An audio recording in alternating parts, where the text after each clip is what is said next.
ഇന്ന് നമ്മൾ നിൽക്കുന്നത് ഷാർജ മോഹിലയിലാണ്. എന്തിനാണെന്നല്ലേ, നമ്മുടെ ഹൈജൻ വാട്ടർ പ്യൂരിഫയർ യൂസ് ചെയ്യുന്ന ഋഷി സാറിൻ്റെ ഫ്ലാറ്റിലാണ്. സാറിന് എന്താണ് പറയാനുള്ളതെന്ന് നമുക്ക് നോക്കാം. എത്ര നാളായി സാർ ഇവിടെ ദുബായിൽ? 11 വർഷമായി. അപ്പോൾ സാറ് നോർമലി ബോട്ടിൽ വെള്ളം നേരത്തെ യൂസ് ചെയ്തുകൊണ്ടിരുന്നത്?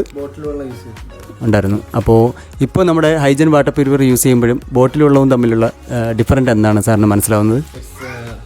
നോർമലി പറയുകയാണെങ്കിൽ ബോട്ടിൽ വാട്ടറിനെക്കാട്ടിയും കമ്പയർ ചെയ്യുമ്പോൾ ബെറ്റർ ഹൈജീൻ വാട്ടറാണ്. നമുക്ക് യൂസ് ചെയ്യാനും നമുക്ക് ഈസി ആക്സസ് ആണ്. പിന്നെ വാട്ടർ TDS കുറവാണ്. നല്ല പ്യുവർ വാട്ടർ നമുക്ക് അറിയാൻ പറ്റുന്നുണ്ട്. രണ്ട് വാട്ടറിൻ്റെയും കണ്ടന്റ് തമ്മിൽ നമുക്ക് അറിയാൻ പറ്റുന്നുണ്ട്. അപ്പോൾ ക്ലോറിൻ അധികം കയറുന്നില്ല എന്ന് ആ ഒരു ഹാർഡ്നെസ്സിൽ നമുക്ക് മനസ്സിലാവുന്നുണ്ട്. അതുപോലെ തന്നെ സാർ ഇപ്പോൾ മാക്സിമം എത്ര വർഷമായിട്ട് ഈ വാട്ടർ പ്യൂരിഫയർ യൂസ് ചെയ്യുന്നുണ്ട്?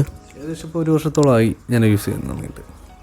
നിലവിൽ സാറ് ഹാപ്പി അല്ലേ? അതായത് മാക്സിമം എല്ലാവരും പറയാറുണ്ട് നമുക്ക് പെട്ടെന്ന് ബോട്ടിൽ വാട്ടറിൽ നിന്ന് നമുക്ക് പെട്ടെന്ന് വാട്ടർ പ്യൂരിഫയറിലോട്ട് മാറുമ്പോഴത്തേക്ക് അതിൻ്റെ ചേഞ്ചസ് നമുക്ക് മനസ്സിലാവുമെന്ന് അറിയാം. അപ്പോൾ മറ്റുള്ളവർക്ക് സാറിന് അതിനെക്കുറിച്ച് എന്താണ് സാറിന് കറക്റ്റായിട്ട് പറഞ്ഞു കൊടുക്കാൻ പറ്റുന്നത്?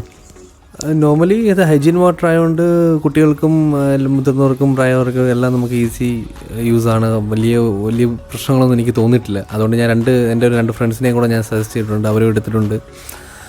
ബെറ്റർ നിങ്ങളുടെ സർവീസാണ് ഏറ്റവും മികച്ചായിരിക്കുന്നത്. എനിക്ക് 3 മാസം കൊണ്ട് എനിക്ക് ഫിൽറ്ററും കാര്യങ്ങളെല്ലാം ചേഞ്ച് ചെയ്ത് കിട്ടി. ഇഷ്യൂസൊന്നുമില്ല. പിന്നെ നമുക്കിനി വരുന്ന കസ്റ്റമേഴ്സ് ആയാലും ഫ്രണ്ട്സ് ആയാലും ഞാൻ നിങ്ങളെ തന്നെ സജസ്റ്റ് ചെയ്യുന്നത് അത് ഷുവറായിട്ട് അങ്ങനെ തന്നെ മുന്നോട്ട് പോകും. എന്തായാലും sir hygiene water purifier use ചെയ്യുന്നതുകൊണ്ട് സാറ്റിസ്ഫൈഡ് ആണ്, വെരി ഹാപ്പിയാണ്. തീർച്ചയായിട്ടും. Okay, thanks.